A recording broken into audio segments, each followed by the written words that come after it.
Good morning. We are back to the cold today. We had a little heat snap last week, but today it is cold. It's 40 degrees, which isn't like bitterly cold, but compared to the like 79 degrees we had last week, it's cold again. So, good morning. All right. And my skin is dry. That's the one thing I'm not crazy about the winter is I am constantly putting lotion and cream on my skin. My skin gets so dry, y'all. All right, so I just want to jump on real quick. I'm actually on my way to the barbershop. My hair looks crazy. Like my hair is looking crazy. Good morning. You didn't put up the link. Oh, thank you for reminding me. Okay, now I got to write it down. Darn it, I sure didn't. You're right. Let me write it down, and I will do that.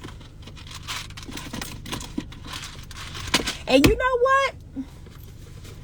I'm writing it down in my little book. I may create like a reel. I may create a reel or a post that's just about that. But I am going to go back and put the link up. I got to put it under my YouTube video. And I'm going to put it under the video, the live on here. But thank you so much for reminding me. Because, yeah, I think I got off and I just threw it up and I never came back to it. But I have it in my little book. I don't play about my little book. When I put stuff in this little book, it be happening. Okay? So I will do that today. And like I said, I may just create a reel about Thrive Lab. Because I have a referral link and that is a wonderful source of passive income. Okay, but good morning. So I posted some pieces of content this morning and I'm gonna try. I really am gonna try to go live later in the day or at night because I know my content does best when I post it at night. I'm not sure why that is, but when I post content in the morning, it does not do as well. But if it's any time after 3, 4, 5, and then especially at like 9 o'clock, 10 o'clock at night, I don't know why, but my content does well like later at night. But I did post 2 pieces of content this morning. One was by Proud Masculinity. It was all about men and, being accountable for the end of the relationship. And I already knew how a lot of men were going to respond. Like I already knew how a lot of men were going to respond. They when he said most of y'all or whatever he said, that I knew that was going to leave a bad taste in some people's mouths. And I wouldn't even say most. I would just say regardless, when relationships end, we both play a part. The man plays a part and the woman plays a part. And we have to be able to see that part. Because if we don't see our part, the same us is going to show up again. The same us is going to pick the same people again. You're going to do the dance all over again. So you have to be able to see your part in it. And it's not to say your part was the biggest part, right? My part in my marriage ending was the smaller part. But I still played a part. I still played a part. So even if your partner cheats on you, even if your partner, I don't know, is addicted to something and becomes a raging alcoholic or a drug addict or whatever, you still play a part. And you have to be willing to see that part. And anything less than that, you are emotionally immature. Okay? So emotionally mature people recognize that they play a part in the relationship ending. And even if the other person played a bigger part, you still play a part. But anyway, so I knew that might not go over well because men are going to completely shut down to the idea that more than likely, it's them that had, something they're doing or not doing has something to do with the relationship ending. But this is what I'm going to share with you about that. So research, data, 40 plus years of data at the Gottman Institute says that men are the man in the relationship, that's the greatest predictor of whether their marriage will be long lasting. Okay? So he didn't say the other thing, which is men are responsible for the relationship breaking down, but he did say the man in the relationship, his level of emotional intelligence, his level of emotional maturity is a deciding factor in the length of a marriage and the health and well-being of a marriage. That's what he found out. And honestly, in my years of doing dating and relationship coaching and being a couples therapist, I have seen that as well. I have actually seen that as well. So I agree with it because it's what I see every day. So men, you actually have more to do with the health and happiness of a marriage, and not the woman's health and not that. I'm not saying that. Let's not go there. A man is not responsible for a woman's happiness. No, I'm not talking about that. But in terms of the longevity and the marital satisfaction, the man is the leader. He is the driving force. And like I said, that's what I've seen.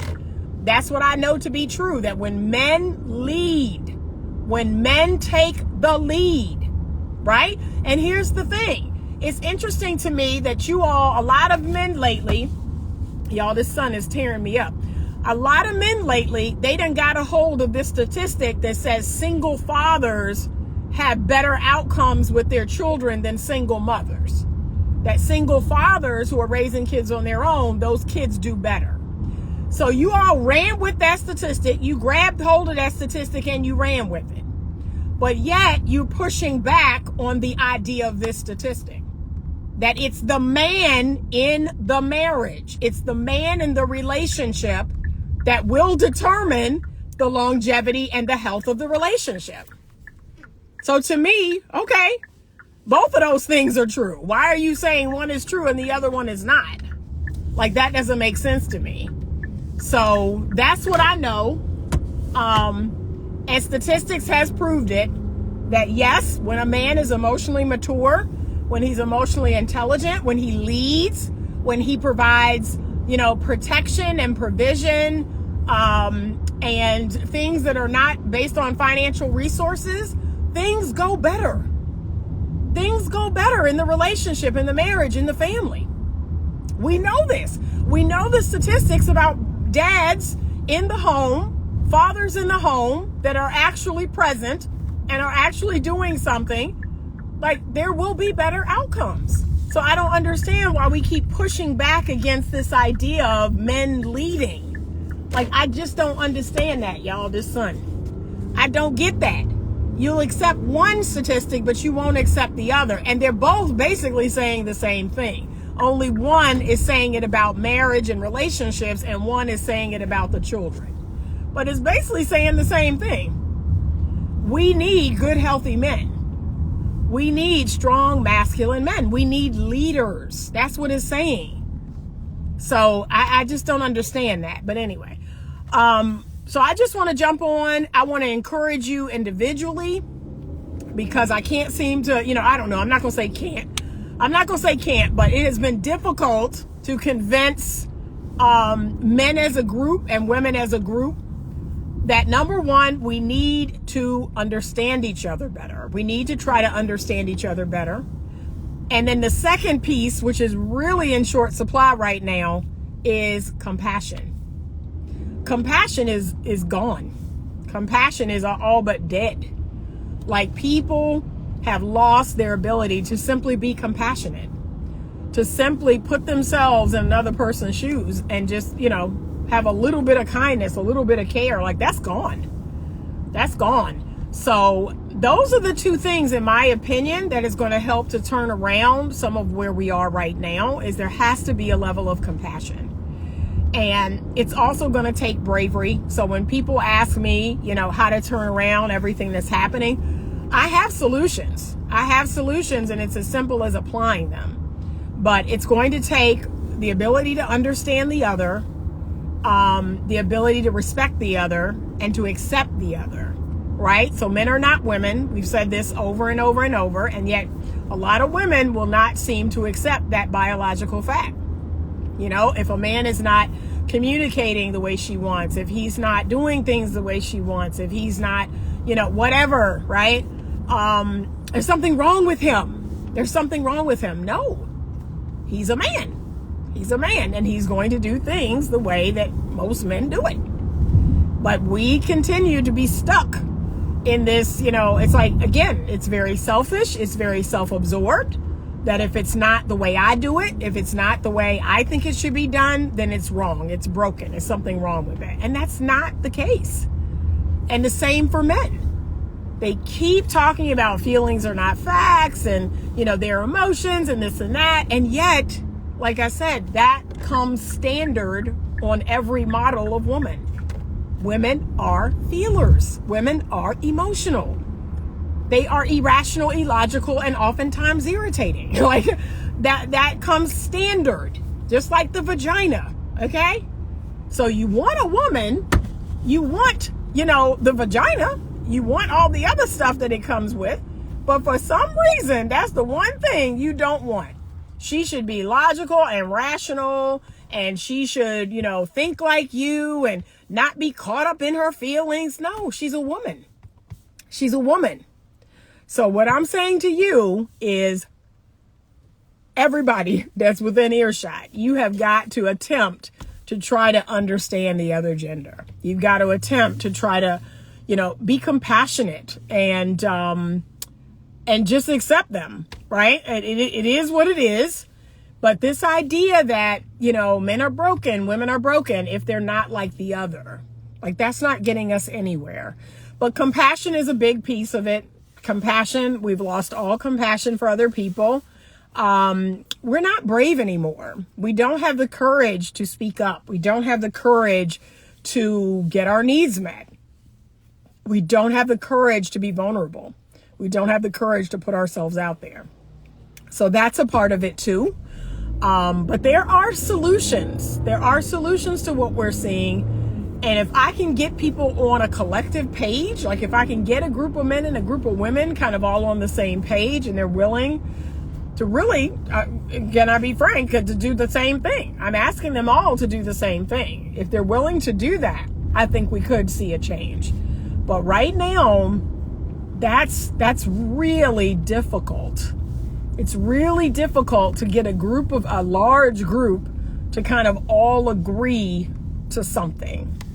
And that's one of the things that for years I always told people about my faith that I loved. And now we're even seeing division in the church.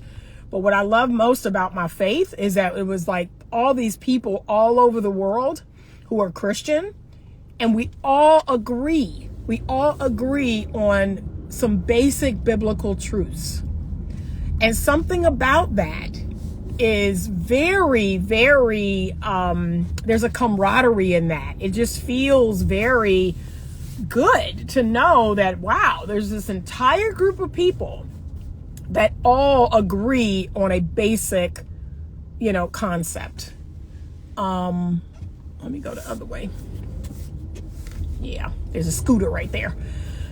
I don't know if this is a lady or a man. East Tuple Hawken says feminism. And here's the thing I'm going to tell you about that. If you want to blame feminism, you need to blame men and women. That's still a man and a woman problem. Feminism, let me say it this way. Let me park. So feminism began by women, but it's also funded by men. So you're not going to pin feminism on just women. And I've done my research on this. I am definitely anti-feminism, especially in this modern day culture. But what I've recently found out was that feminism was supported by men just like it was supported by women. So you can say that word, but I hope it's not to imply that it's the women that, no, feminism is supported right now today by men. There are men who are feminists. There are men who benefit from feminism. So of course they're going to keep it going because they are the benefactors of feminism. Okay. So, yes, that was the face of feminism. That was not the root of feminism. Do research, and you will find out that there were many men who supported all these different feminist organizations. And it's because it benefits men. So Gloria Steinem, white women, that's the face of Margaret Sanger. That's the face of feminism. But dive a little deeper. Dive a little deeper and you will see that a lot of this was backed by men. Liberal men who are feminists, just like right now. Liberal men who are feminists. Hello, Soul Collateral. Yes. So right now we are in an epidemic of liberal men who do not want family values. They do not want Christian faith or morals. They do not want marriage. They do not want children. They want to spin plates and hook up and be in situationships for 5 years. Those are liberal men that are supporting that agenda. Okay? Men who got some sense, men who are masculine, men who have faith and have values, they're not interested in that. They'd like to build something. They'd like to create legacy. They'd like to do something real. Blacks were Republicans and we were conservative historically. We were not historically Republican. We have always been conservative historically. Yes, I agree. Again, research. Do some research. No, blacks were not always Republican. There is a percentage of black people who are Republican, but no, historically, we've always been conservative. We have not always been tied to the Republican Party like talking about. And how about this? There's a huge percentage of black people who vote independent. That is what they put. When they put independent, Democrat or Republican, they put independent. That is what historically has been true of the black vote. We have been independent of a party. Okay, so understand that. But I am still very much conservative. I always have been. And only recently did I stop voting. And how you feel about that is how you feel about that. I've taken heat, I've taken heat from all kinds of people about making a very recent decision to no longer vote. I will never vote again. I will never vote again. So that's my decision. And as long as I live here, as last I checked, I can make it. And whether you like it or not, it's called so what. But these are men who didn't grow up with a strong masculine influence. Yeah. Voting wise, we've been moderate. Yeah, we've always been independent, which is, we're gonna try to vote in the direction of what best serves our needs. But yes, as a race, we have been always pretty conservative. Where did the black family go wrong? I mean, that's a loaded question. There are tons and tons of reasons. However, dad's not being in the home, no male leadership. There's been no male leadership, and there's a lot of reasons for that. So no faith, no male leadership. To me, those are the two biggest ones. There's no male leadership in the home, and there's no faith. Those and it's not just my opinion, based statistically, when there is a strong masculine leader in the home and there is God in the home, that cuts out a lot of foolishness. That's what statistics tell us. Kids are not going to jail. Girls are not getting pregnant. People are not dropping out of high school. Like, this is what statistically we know. We need to have strong male leadership and we need faith. But now, again, like I said earlier, my faith was something I could rely on, that, okay, there's millions of people all over the earth that we have this one common theme. We know there's a God. He brought down his son, Jesus. Jesus died on the cross for our sins. We all believe that. And now you have people that are trying to deny that. They're trying to put division in the church. The basic tenets of Christianity are now under fire. And again, the Bible says God is the same yesterday, today, and tomorrow. No, it is what it is. There is no getting out or around that. And now they want to rewrite that. They want to rewrite the basic tenets of Christianity. So it's wild out here. It's wild. People are just doing stuff to do it. It's destroying us. I'm just not going to participate. Like, that's my whole thing. There's things that I'm just not going to participate in. And I encourage other people to do the same. Stop participating because you're complicit. You're complicit in the nonsense. Don't participate. Stand up and say, no, that's not something I'm going to participate in anymore. But yeah, we got to try to understand each other. We have to have compassion. It is definitely going to take a measure of responsibility and accountability. I am radically responsible. And sometimes that gets on people's nerves, how radically responsible I am. I don't need somebody to tell me I'm putting on some pounds. I don't need somebody to tell me to take care of my health. I don't need somebody to tell me, to have sex with my husband. I don't need somebody to tell me that. That's something I'm going to do all on my own. I'm going to assess myself. I'm going to regularly assess myself, my life, my health, my family, my friendships, how I do things. I'm going to regularly assess my money. That's just me. But most of the world, unfortunately, doesn't work that way. They wake up and whatever happens to them, happens to them. They let life happen to them. I don't believe in that. I create my reality. I create my life. But it's that kind of lack of personal responsibility that most people just don't want. They don't want. They want to. It's the women. It's the men. It's the government. It's the white man. Like, they love pointing the finger. And I will not participate. I will not participate in that. I will always go here first. I will always sit down with me. What am I doing and not doing? Even if it's as simple as I'm choosing wrong. And then I have to deconstruct, why am I choosing who I'm choosing? That's what I want to see us do more. We got to do that more. So like I said, no, you're not going to convince me otherwise. I'm not going to sit here and tell you is this, is that, is this person, that person, this government. No, I'm not going to do that. I'm not going to do that. So it's called personal responsibility. At some point, I have to look at the cards that I'm dealt and I got to play them cards to the hilt. And that's all I'm asking other people to do.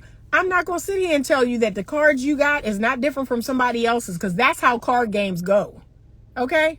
That's how card games go, right? So when me and my friends are playing Uno and I'm shuffling, I'm giving out everybody's cards. Everybody don't get the same cards. That's how card games go. Some people get more, the little plus fours and the wild cards. Some people get a lot of them. Some people get nothing but reds and yellows and greens. Like, we all gonna get different cards. That's how the card game go. When I hand out them Uno cards, everybody's hand is gonna look different. But you know what I know? I'm gonna play my hand. That's called strategy. I'm gonna strategize my hand. I'm gonna do my best to win this game with the hand I've got. And that's what everyone needs to start doing. Stop crying and complaining about the hand that you're dealt. Everybody's been dealt a different hand. Everybody's got something to overcome. Get over it.